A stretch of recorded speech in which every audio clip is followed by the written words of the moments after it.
We know that sustainability is a lever for value creation. Let's just prove it out. Let's just make it happen. We don't need to talk about it. We've been in the headlines. We've had lots of conversations. We've been on lots of stages and done lots of presentations at times where people wanted us there and they wanted to hear from us about sustainability. And right now, that isn't the case. And that's fine. People want to talk about AI. People want to talk about other things. That's fine. But our work is still out there to be done. And those proof points are still out there to be proved. So for me, it's like okay, let's just do the work and it will speak for itself.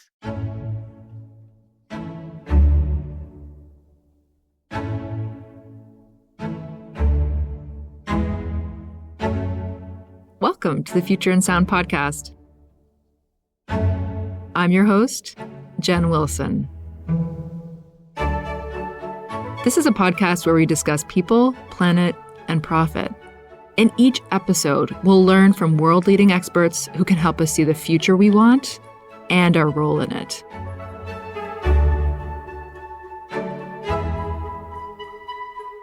This is episode 42, Talk Less, Do More.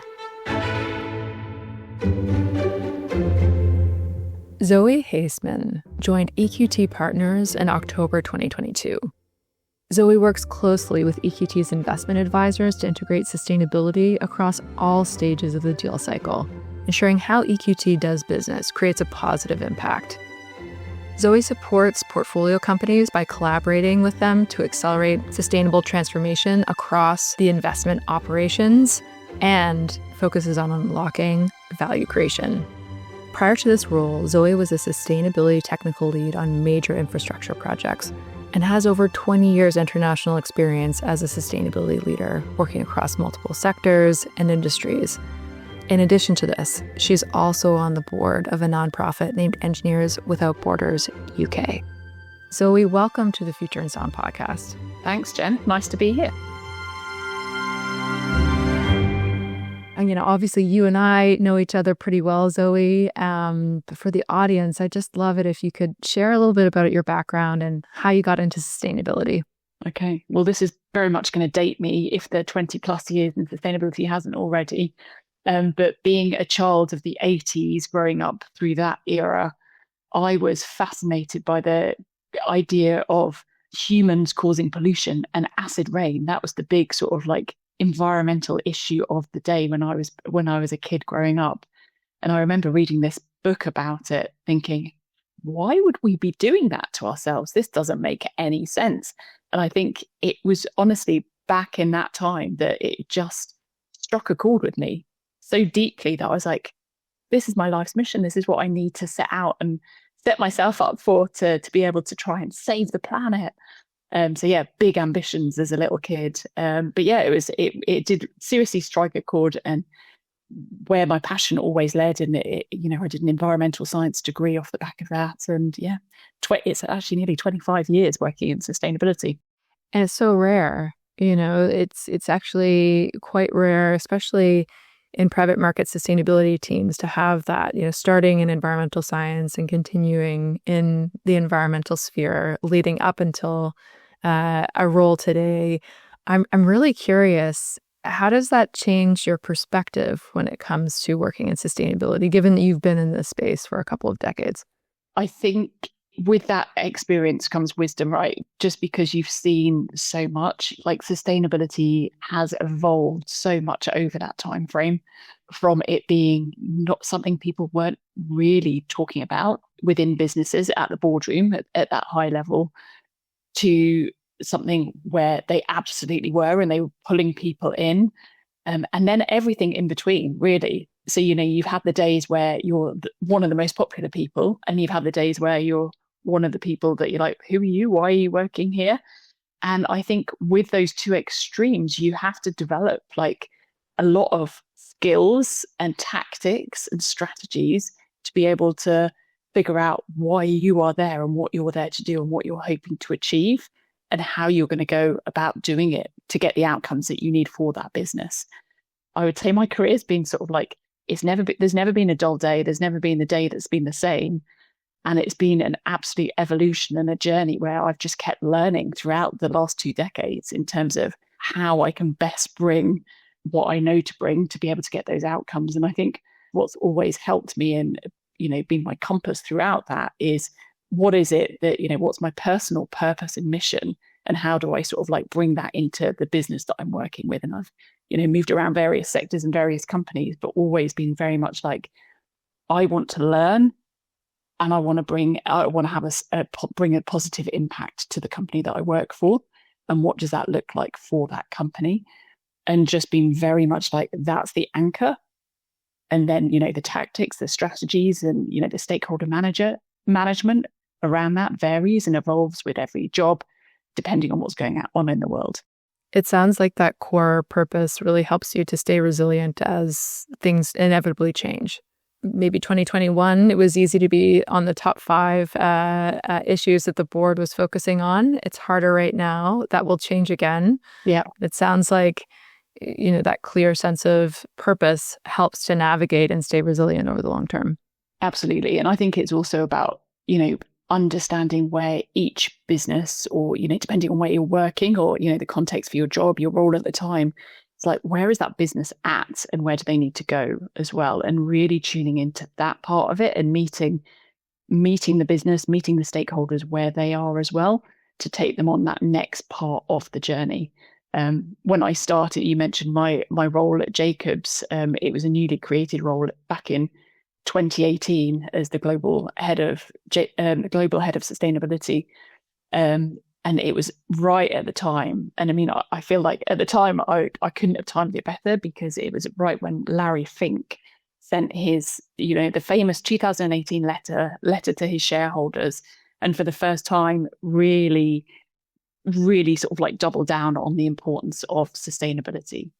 And, for me, coming into a newly created role where I was going to be working with the C-suite, the board, to really sort of like set out what's Jacobs' position, what's our vision going to be, having something like that. And that was a major milestone for anyone working in sustainability in the corporate sphere, I think. And what a tool it was to be able to help convince our stakeholders up in a corporation that, this was the right time for us to take this on. And so you adapt and you're resilient, you're absolutely right, but you also use what you can that's around you at any time. And for me, like that, looking back at all the things that have changed and the milestones across that time, that 2018 window was a real pivotal one where ESG obviously sort of like became big talk within boardrooms all over the world. I'd love to get a little bit more into where we stand now. But before we do, I'd love to just hear more about your role at EQT Infra, and what does your day-to-day look like? What are your responsibilities? And then maybe we can go from there. Yeah, sure. So the role is head of sustainability for the infrastructure business line at EQT. I've been there for 3 years now, and that was a newly created role at the time as well when I joined. EQT has been, I would say, one of the leading GPs, one of the leading firms in the private markets sphere on sustainability since its inception 30 years ago. So I joined an organization that knew how to do this and had been doing it for a very long time. So my role was really to come in and say, how can we take this to the next level within this business? And specifically around how can we better really integrate sustainability throughout the deal cycle and really realize that value creation piece as well. So getting a lot more embedded into the deal work and into the investment side of the business. So it was brand new for me. I mean, I hadn't worked in this space before, but what I did feel at the time was, this is a great moment to bring all of the experience I've had on the industry side and on the creating strategy and developing it, to bring that and really sort of like understand how to unlock value creation in our investment portfolio companies. So getting back to what my role covers the whole of the deal cycle, right from working with the deal teams around, our thematic alignment, and identifying some of those sectors, subsectors where we feel there's great tailwinds for us to, look at areas where, yes, the financial opportunities there, but also like we can really create a positive impact within these thematic areas as well. So advising right at that stage. And then as we develop a pipeline, is sort of being a sparring partner to our investment committee, but also to our deal teams, which of our pipeline opportunities like are really going to be like meaningful from obviously the fiduciary, the returns aspects, but, also from the impact side of things as well. Are the high risks there? Are there big opportunities there? And sparring around that. Then guiding through due diligence, ensuring that we have a thorough understanding of sustainability risks and value creation opportunities. And then as we go through and potentially acquire any of these companies, that active ownership piece, so 5 to 7 years of active ownership, really sort of like getting under the hood with our portfolio companies and seeing what we can do to really activate the transformation when it comes to sustainability as well. I love it. It's a really interesting, dynamic, exciting job. I get to play along all of those aspects of the deal cycle. And work really closely with our deal teams to, empower them, educate, and make sure that, it's not just me and my small team that are delivering on sustainability, but it's the whole of that organization as well. It's interesting because we were talking about the field of sustainability and where we're coming from and sort of the pendulum swinging back and forth. And I'm interested in, as obviously it's a really exciting process to work with portfolios and work with deal teams, et cetera. And at the same time, we're within this context around us. And I'm interested in how you think about where sustainability is going overall. There's the day-to-day, and then it's, okay, well, what does the next 5 years look like and how do we fit into that? So when you think about the field overall, how do you see the field evolving over the next 5 years? Obviously, it's hard to predict, but we've seen these cycles before in sustainability. We could call this whatever we want to call it, a backlash, a retreat. I don't think it has to be any of those things. Yes, there's noise going on and there is definitely headwinds for sure. No one's denying that. I actually think this, and I'm an optimist, as most people in sustainability are and have to be, but, what is the silver lining to this phase, this place we're in now? And for me, I think it is really talk less, do more. And let's prove it. We know that sustainability is a lever for value creation. Let's just prove it out. Let's just make it happen. We don't need to talk about it. We've been in the headlines. We've had lots of conversations. We've been on lots of stages and done lots of presentations at times where people wanted us there and they wanted to hear from us about sustainability. And right now, that isn't the case. And that's fine. People want to talk about AI. People want to talk about other things. That's fine. But our work is still out there to be done. And those proof points are still out there to be proved. So for me, it's like okay, let's head down. Let's just crack on. I've got dozens of portfolio companies. We've got all these sustainability levers all lined up. We know exactly what we want to do on all of them. Let's just do the work and it will speak for itself. I love this talk less, do more. Zoe, I think that might be the name of this particular episode. I think you just named the episode.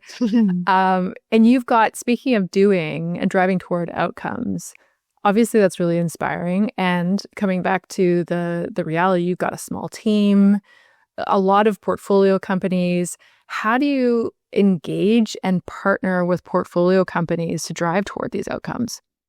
So I think I approach it in the same way that I've kind of described approaching all key stakeholders, whether you're a corporate sustainability leader within a business or you're, in a role similar to mine where you've got, multiple portfolio companies to look after. And I think it's really sort of getting to know the customer, and I call the customer, let's call them the portfolio company on this occasion.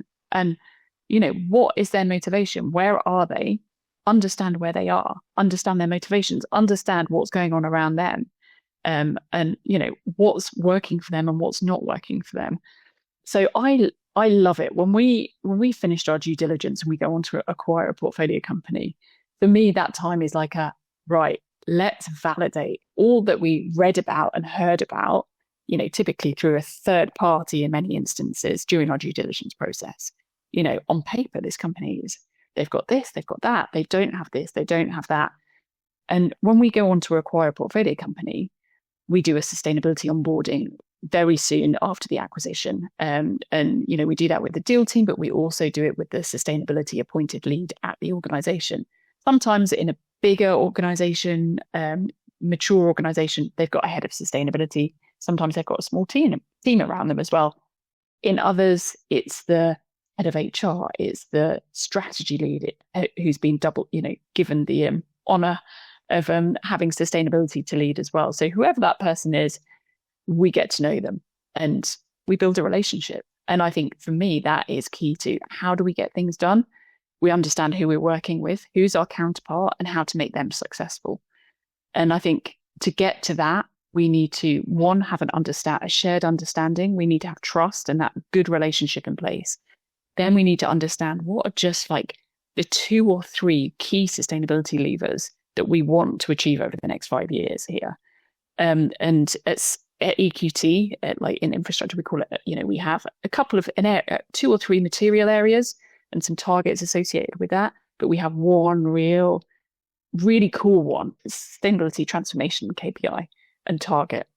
And it's a 5-year target. And it's something that organization can really use as a commercial differentiator as we think about exits, but as they think about sort of like much longer term. What is that one thing for this company that's going to really unlock either top line revenue, increase profitability, increase, right to win in their respective market, be the employer of choice, best employer of choice in their industry? We nail down what is it that we want to, what's that shared vision essentially. And then I think when you're a lot more targeted and specific and you really tie it back to commercial outcomes, you can get the right people on the right page.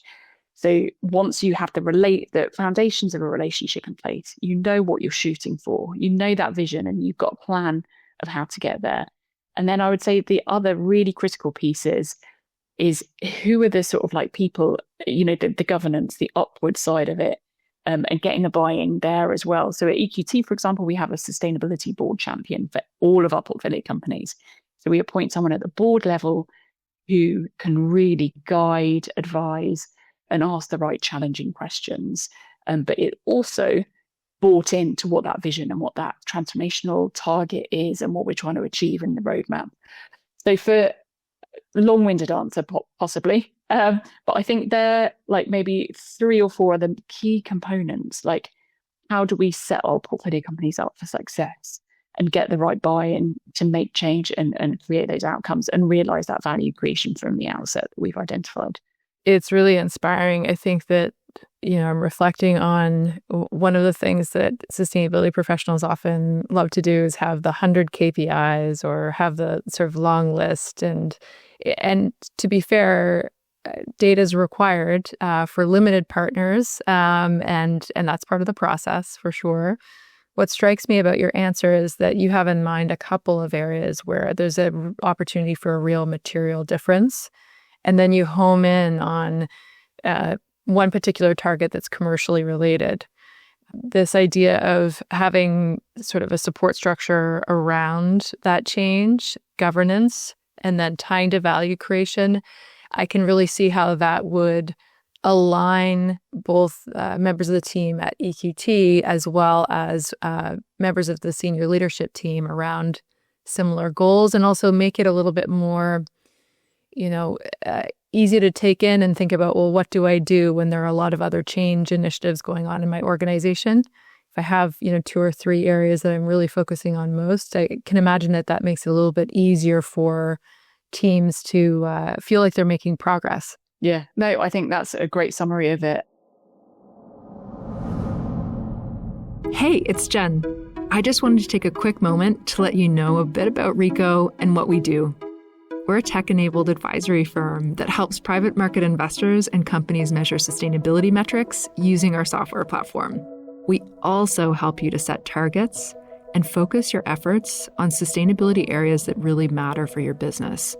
And finally, we help clients to translate all of this work into your core value creation strategy or your business model.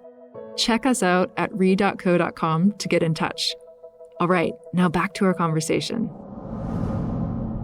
I think one of the other things that I've probably experienced and learned from over the years is sustainability is so vast. It's filled with all the abbreviations, like it's complicated for people that don't live and breathe this every day.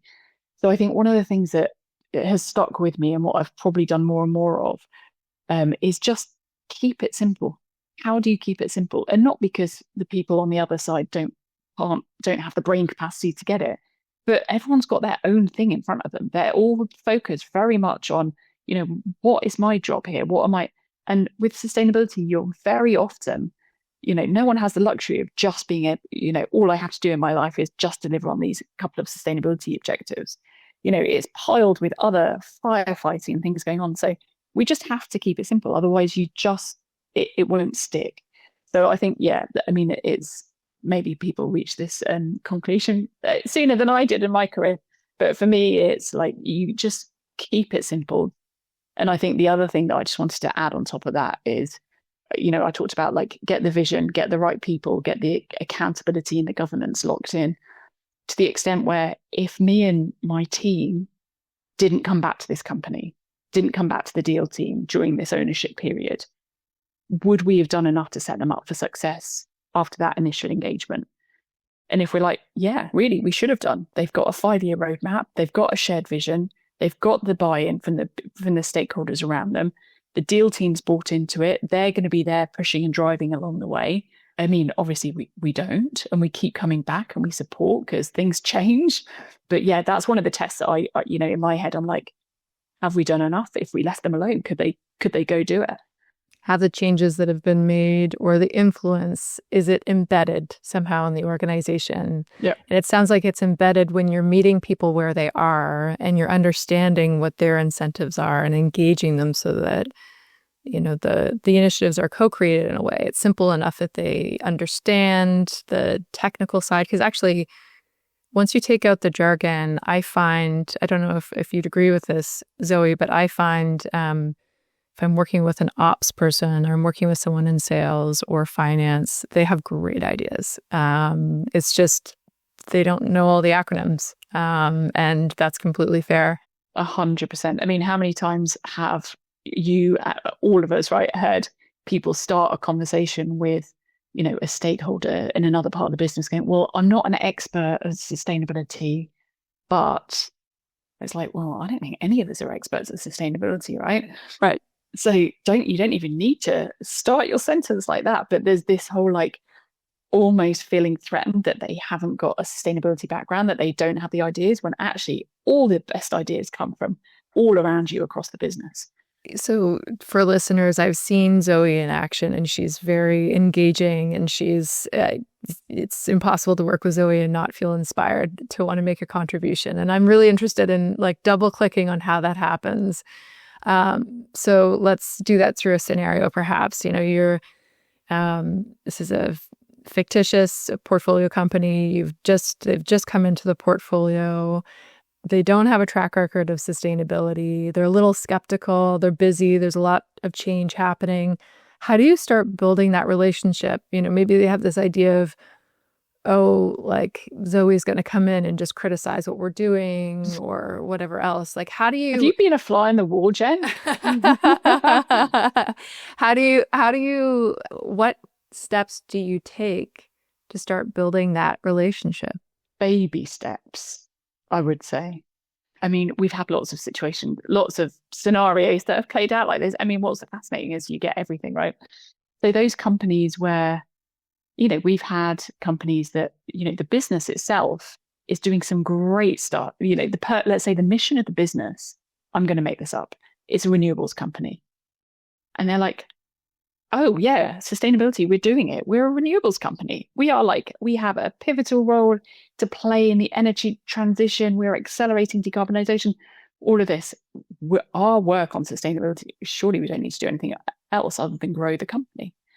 So that's always a really interesting one. And we've had a few of those. And that's not, and that's a completely reasonable position to take, and a view of a founder who set up this company that's very purpose-led, very purpose-driven. So for me, when I come across that, I'm like, okay, that's great. You've got the what we do covered. Amazing. Your business is like doing exactly the right things.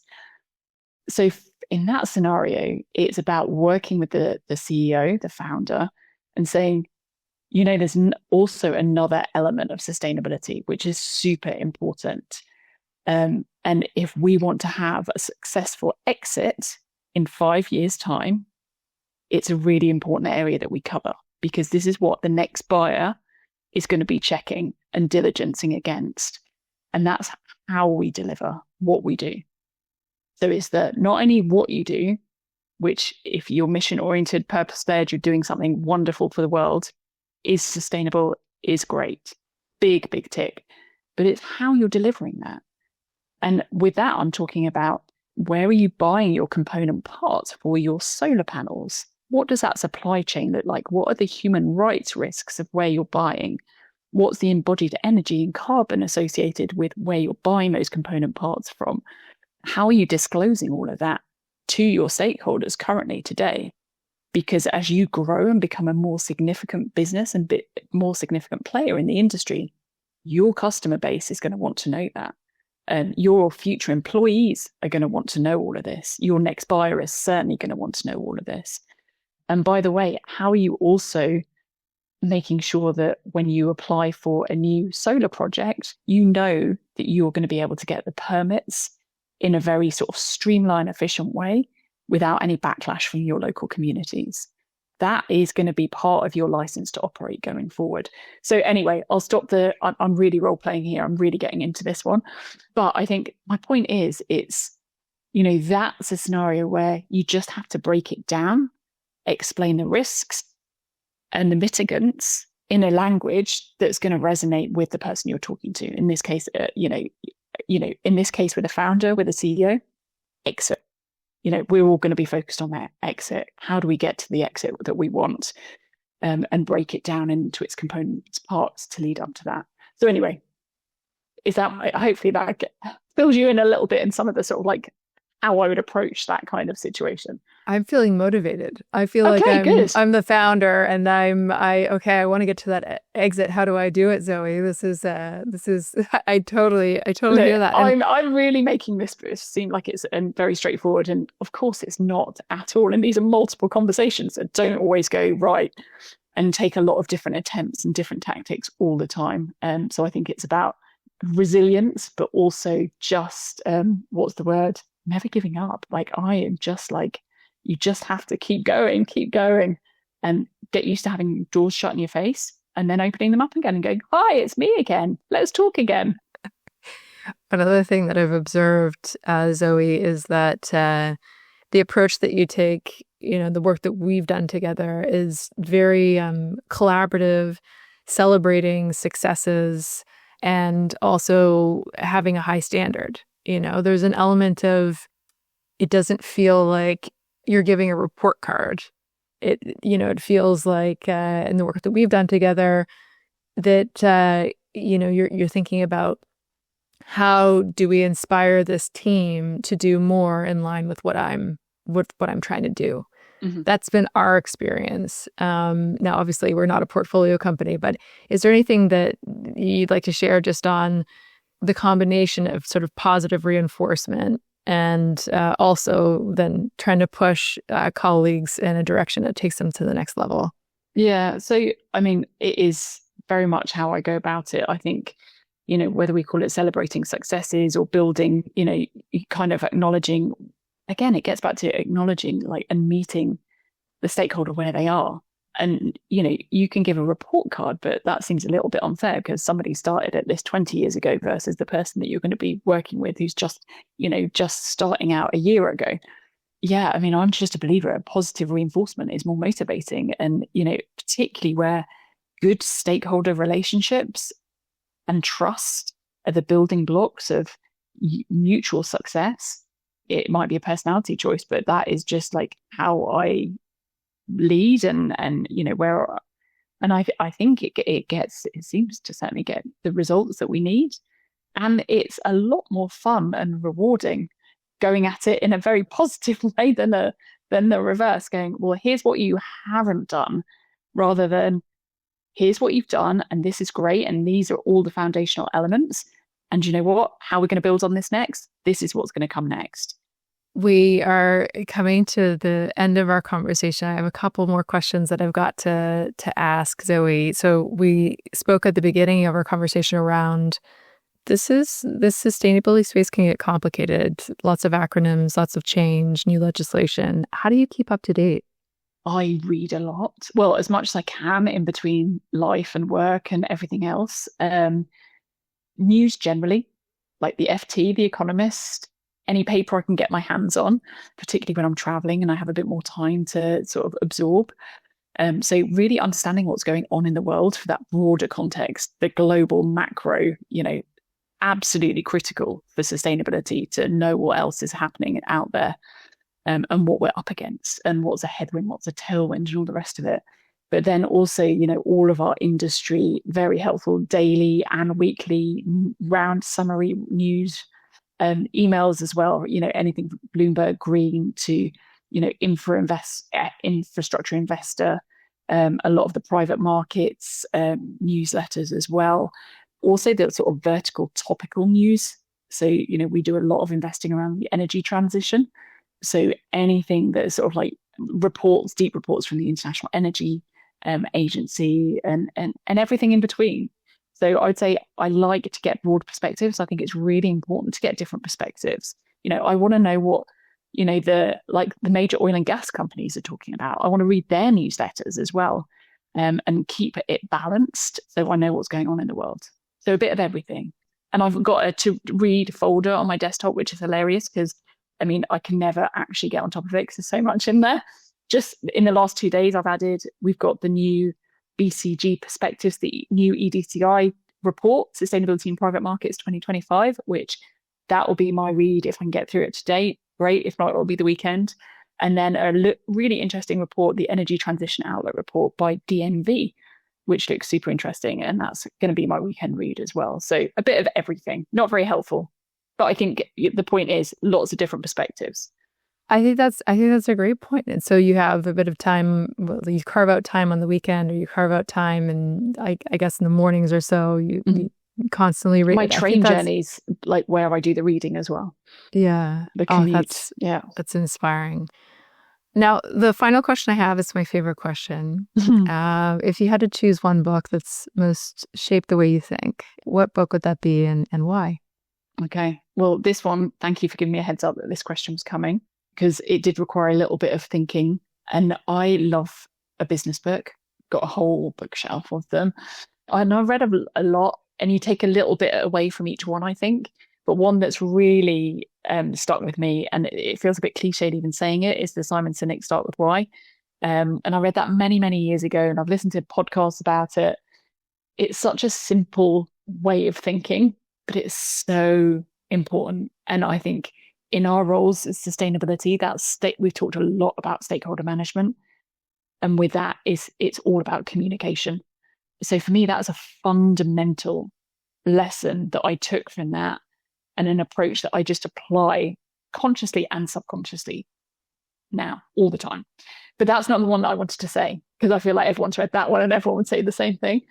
The one, and this has been great because I went through my bookshelf and I found the book and I was like, this is the one to answer the question with. And it's Business as Unusual by Anita Roddick. And she published it in 2000. So it's 25 years old at this stage. And you can tell by my book, it's slightly brown. I mean, it looks like fairly, I don't know if I bought it secondhand, but it looks fairly well used and quite old at this point.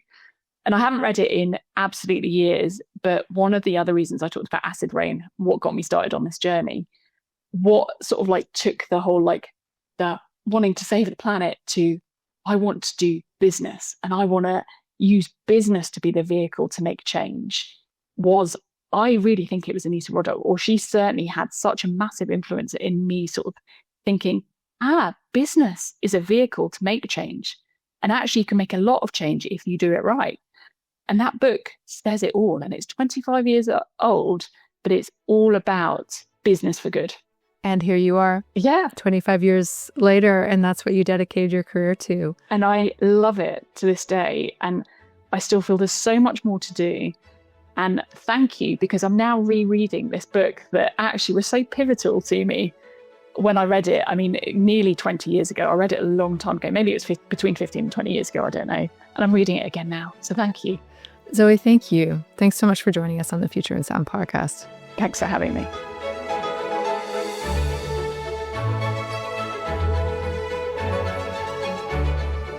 The Future in Sound podcast is written and hosted by Jenn Wilson and produced by Chris Attaway. This podcast is brought to you by Rico, a tech-powered advisory company helping private market investors pursue sustainability objectives and value creation in tandem. If you enjoyed this podcast, don't forget to tell a friend about it. And if you have a moment to rate us in your podcast app, we'd really appreciate it. Until next time, thanks for listening.